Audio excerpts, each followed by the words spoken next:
राज्य में आसंता 4 दिन पर्यंत झड़ वर्षा संभावना रही।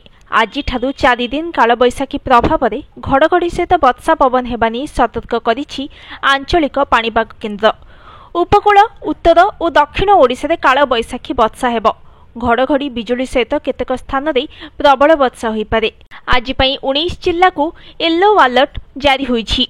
से भली 16 तारीख में 21 जिला एवं 17 रे 23 जिला को येलो अलर्ट जारी कर जाइछि। 18 तारीख में 17 जिले में घड़घड़ी बिजुली सहित वर्षा पवन होबार संभावना रही। एही जिला गुड़िक पई येलो अलर्ट जारी करिछि पाणीपाग केन्द्र। किछि स्थान रे प्रबल वर्षा भी होई पारे। पाणीपाग विभागर आकलन अनुसार पश्चिम ओडिशार किछि स्थान रे स्वल्परू मध्यम धरणर वर्षा होई पारे।